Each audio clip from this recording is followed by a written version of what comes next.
The spy cables. Al Jazeera's investigative unit releases hundreds of secret intelligence documents. From Israel's Mossad, Britain's MI6, Russia's FSB and others.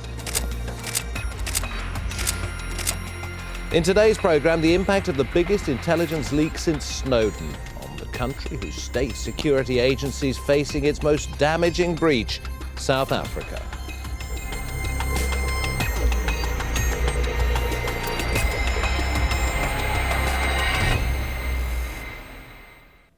Hello from me, David Foster. Welcome to the Spy Cables Decoded. In the first of two programmes, we assess the impact of Al Jazeera's release of hundreds of classified documents ranging from confidential to top secret, the widest-ranging leak of intelligence papers ever. It made headlines the world over and was described as massive and unprecedented in newspapers as far afield as China and South America. Evidence that Israeli Prime Minister Benjamin Netanyahu misled the United Nations topped news in numerous countries.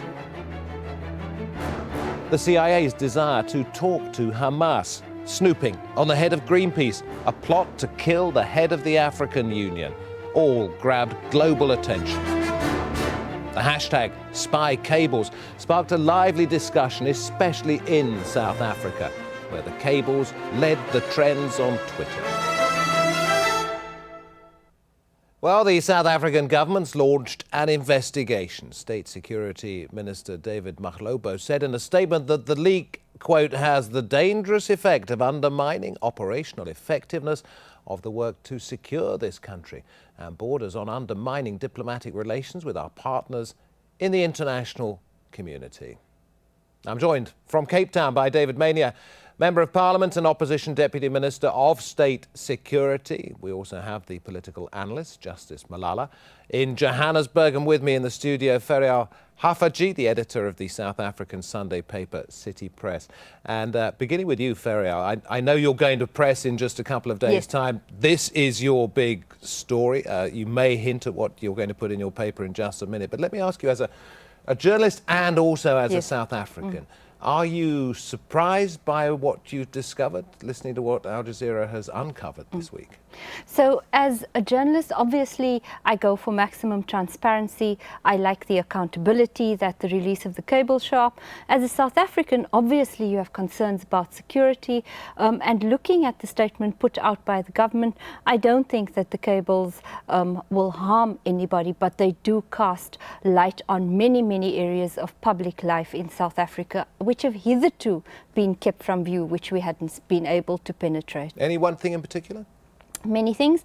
The thing that sticks out most for me is how vulnerable our state is, how open door it is, how open to surveillance it had become, how poorly information is kept. And I hope that as the investigation goes ahead, it won't just be to get to who leaked it, but to actually begin to deal with the very chronic failures that come up in the various documents. OK, we'll talk more about that in just a moment. Perhaps the most damaging and certainly the most embarrassing leaks concern what the spy cables say about the competence of the SSA, State Security. They reveal a catalogue of embarrassing security failings, indicating that its spies are failing to stop espionage, corruption and cybercrime. Will Jordan now with more on that.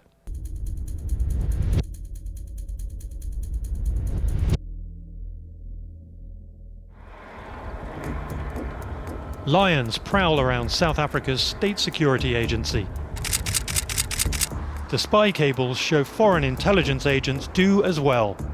While fences keep the animals at bay, the spies have broken through. A secret report from December 2009 says they have total freedom of access to ministries, parliament and security installations, posing threats to national security. Another reveals South Africa suspects there are over 140 foreign spies in the country. Former spy chiefs have seen a major rise in espionage since apartheid. Diplomatic presence in South Africa grew exponentially. And therefore, the espionage activities increased. The name of the game is that intelligence services around the world are interested in the secrets of other countries. South Africa is a big player on the continent. Foreign spies also influenced a notorious multi-billion-dollar weapons purchase in 1999. The document says they played an active role in persuading decision-makers on the so-called arms deal. Computer security is also seriously flawed. Another secret report reveals an array of incidents. One computer had 8 malicious software applications, leaving military secrets exposed. Serious deficiencies leave the government vulnerable to fraud and corruption, and worst, to espionage. As developing countries, as BRICS countries, we are literally naked compared to some of the first world countries. We are sitting ducks and open targets. In the leaked papers, South Africa's spies say that it's impractical to watch over millions of people. But according to their own reports, they're struggling to simply monitor dozens of foreign spies and organised criminals. Will Jordan, Al Jazeera, Johannesburg. OK, let's go to Cape Town, bring in David Maynier. According to you, a short while ago, Mr Maynier, you said the state security agencies become a state within a state beyond effective scrutiny and oversight of Parliament. Back that up, if you would, and tell me how dangerous you believe that could be. Well, it's very clear from the Cablegate scandal and the Signalgate scandal before that the State Security Agency is out of control and essentially beyond effective scrutiny and oversight by the committee responsible in Parliament, which is the Joint Standing Committee on Intelligence. One of the benefits on the positive side of the Cablegate scandal is that it gives us unprecedented insights into what is going on in the State Security Agency. I think it's going to galvanize Parliament and civil society to finally start to ask the very hard questions about the State Security Agency and also the Joint Standing Committee on Intelligence. Well, let's examine one of the claims made that there are 140 foreign agents operating in South Africa of one kind or another. Is that not the case in pretty much every country of major significance internationally? Well, it doesn't come as a huge surprise that foreign intelligence services are operating in South Africa. What is of concern is the indication that the State Security Agency do not have the capacity or not properly able to deal with the threat, and that our institutions are vulnerable to foreign intelligence services. That ultimately means that members of Parliament like myself and members of the relevant committee need to start to ask the hard questions about the State Security Agency. I want to go to Justice Malala, if I may now, and quote something that was in The Guardian, a newspaper which also carried the same stories as Al Jazeera. It says, an intelligence source said that South Africa spends a disproportionate amount of time helping the French, the British, the Americans, particularly looking at Iran and jihadi groups. And the source is quoted as saying the Americans get what they want. So is the South African Security Agency working to protect South Africa or to keep its influential friends happy?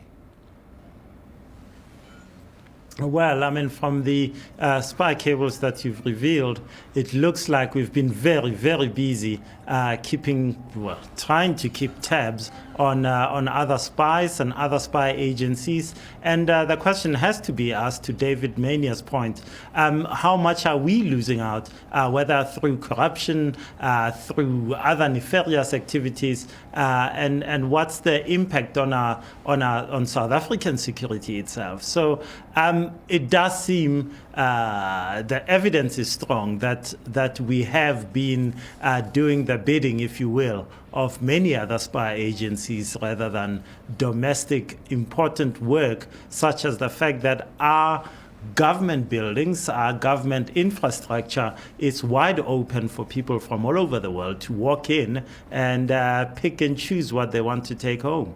So when Jane Duncan, who wrote Rise of the Securocrats, says we saw the abuse of the intelligence services in order to advantage one or the other political faction, is she saying that it's all going wrong because there's too much infighting within South Africa? Well, there is. We've seen this before under President Thabo Mbeki. There were always allegations of, or the intelligence agencies have found this or other about some faction of the ANC. But, you know, we here in South Africa are interested in this story right now because just 2 weeks ago, people like David Mania in Cape Town were sitting to listen to the State of the Nation address by the President of South Africa when their cell phones were jammed.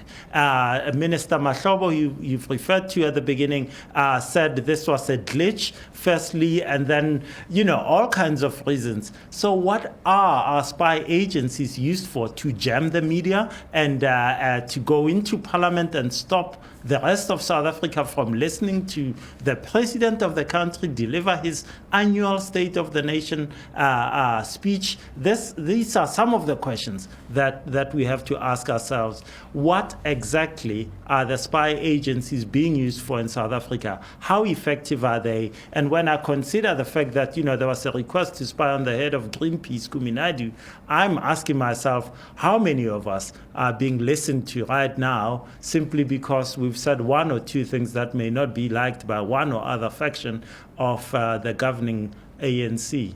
Let me come back to you, Ferial, in the studio. Go back 25, 30 years, and we had the much feared boss, the South African Security Service then. Is it preferable to have something that is efficient but loathsome, or something that is inefficient and perhaps a laughingstock? I thought that era was absolutely awful and oppressive. You really saw the partisan use of intelligence. I would have hoped that by now we would have come to a democratic system of intelligence that was used for human security rather than for political security. And running through the cables that have come out is the threat of the partisan use of security to spy on, be it your own Muslim community, be it Zimbabwean activists who have flocked over our borders, be it Rwandan opposition who have also made a home in South Africa, as happened under apartheid when so many of our people... So similar in some ways, do you think, to the old boss method? Well, I think that's why these leaks are so important, so that we can, as a country, put right something that looks like it's going asunder if you are to read these cables, as well as look at the incidents which my colleagues have spoken about. OK, Ferial, gentlemen, for now, thank you very much indeed. The cables have also given us a remarkable insight into just how much spying is going on in South Africa, so much so that the country is an Eldorado of espionage, according to one former spy, whether it is secret satellites, raids on nuclear power plants. It seems that foreign operatives are playing a hidden role. We begin this section now with Clayton Swisher.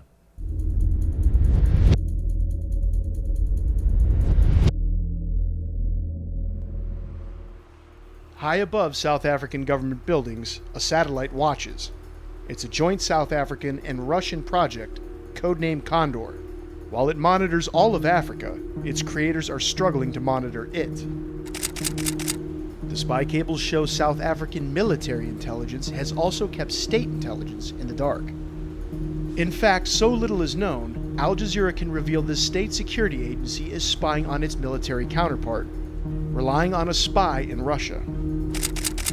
According to him, Russia has 30 technicians working on the satellite, and they hope it will allow them to spy on all of Africa, potentially right up to Israel. Few in government even know what Project Condor is, or what they are paying for. Two groups of armed men launched a daring break-in at this South African nuclear plant in 2007. When they were spotted, they shot one man in the chest and ran away. One American news network dubbed the dramatic episode the assault on Pelindaba. What happened at Pelindaba is the kind of thing that keeps presidents awake at night. 60 Minutes on CBS raised the theory that the men could be trying to build a nuclear bomb. But the South Africa spy cables reveal a different, less dramatic and more plausible theory. State espionage to steal a new type of nuclear technology known as the pebble-bed modular reactor.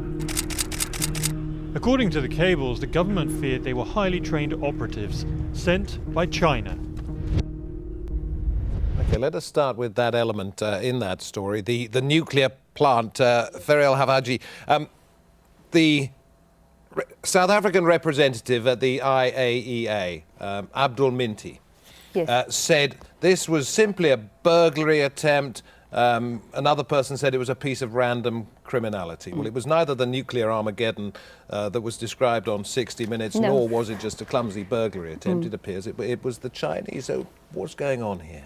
That was so interesting for me in that because China is one of our best friends now. It's our second largest trading partner, enormous political ally of South Africa.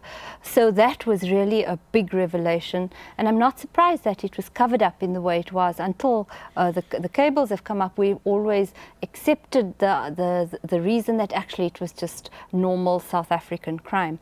I hope that will be explored, even though the PBMR, the reactor that they were attacking, has been mothballed now. It was too expensive to develop. So do you think this was ineptitude, not knowing actually what was going on, or do you think it was some kind of cover-up? It may well be a cover-up. To be honest, I'd have to go and report that properly. But like I say, you have to look at the relationship between the two countries to perhaps see that maybe that was information that wasn't put out to the public as it should have been. David Mania, in Cape Town, what do you make of this idea of, as Ferrell saying, one of South Africa's best friends coming in and doing the dirty on the nuclear program of your country? Well, certainly for years, the breach of security at Pelindaba, I beg your pardon, has been framed as a simple burglary, and it's been downplayed. The information released in the spy cables is obviously new, and I agree that it is plausible. As we speak, our team in Parliament are poring over this particular cable, and again we'll be asking hard questions about the breach of security at Pelindaba. It seems plausible to me, so we will have to look into it, and we will have to raise questions about this aspect in Parliament. Okay, let's go into the other side of this story that we just put out there, the idea of this spy satellite up there that's working in a most curious way. I suppose the best way of describing it is it's being used by one security agency in South Africa via Russia to spy on another security agency in South Africa. How did you find out about this? Well, I, together with many investigative journalists in the country, have been working on this story for many years. A project called Project Flute emerged some years ago in documents, in fact, mistakenly tabled in Parliament, and we've been asking hard questions ever since. Essentially, it appears that Defence Intelligence, sometime in 2006, embarked on a project to develop a spy satellite with a private company in Russia. And that took place sometime in 2006. All indications is that satellite was launched on or about the 19th of December 2014, and that the program is going ahead. What was significant about this particular spy cable was the information about Project Condor, which appears to be an overarching project where Russia and South Africa are cooperating on a secret satellite surveillance program.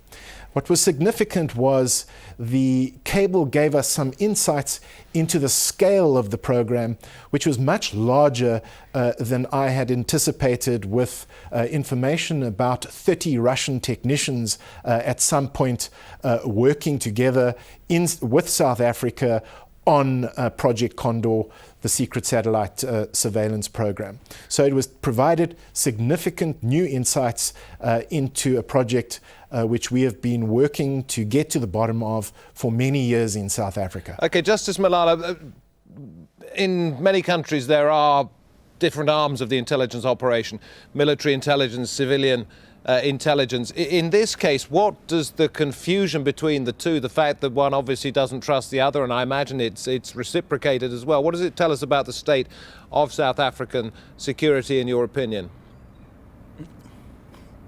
Well, the idea of a joined-up government, a government that speaks to each other and complements each other, is certainly not what you get from this sort of bumbling James Bond on the one side to the bumbling James Bond on the other. Who knows, given the facts that we're seeing on this project, it could be that our own spies are shooting at our own spies who work for a different arm of intelligence. But the key thing for me is, who are our friends and who are we serving with all these spy agencies that turn on each other and turn on their own friends? So, the Chinese are infiltrating Pelindaba, and we have to ask ourselves, hello, we are in the BRICS group of countries. What relationship do we have with these countries? What has emerged that we have agreements with a country that is as repressive as Zimbabwe, for example? What does it mean? What are we giving them, and what impact does it have on the Zimbabwean opposition, for example? Justice, will there be people who would try to stop people such as yourself, David Mania, Ferial here, trying to establish exactly what the truth is? Is it not in their interest for it to come out? It's absolutely in South Africa's interest to come out. I'm very happy that we're seeing all these documents that have been published, and that we should see more. I am worried about the response of the South African government, which seems to be, from the David Mahlobo, the State Security Minister, seems to be, let's shut it down, let's shut it down. We should be asking ourselves, how are we involved, given these cables? How are we involved with these countries which the president of Cameroon sent a request for South Africa to spy on an opposition leader? That's internal Cameroonian politics. We shouldn't be involved in that. So I would like to see more, and I'd like to see these revelations lead to a change in policy by the South African government. I am not happy that at the moment we're seeing just the State Security Minister actually responding to this. We should have a government-wide response. The president of the country should be saying, our spy agencies, our intelligence agencies should not be used. Maybe, Justice, that will come. We will try and pursue that. But we're wrapping this up, and I have to bring Ferial back in at this point. Part of the question I gave to Justice Malala there was really, how dangerous is it for people to try to get to the bottom of this? What do you think? I think you are going to see a strong-arm tactic. Sitting on the President's desk for almost 2 years now is the Protection of State Information Bill. I pray it won't happen, but I think it's going to be signed. And that piece of law is draconian about any classified information which gets into the public arena. It would be nice to see the airing my colleagues calling for, but I do fear you're going to see a shutting down instead. Let me ask you this one, Ferrer. What do you think the long-term implications, the political fallout of this is going to be, not just for Jacob Zuma, but for the entire political establishment? So for our president, it's particularly embarrassing because he's an intelligence man, and it looks as if he may have lost control of the protection and classification of information.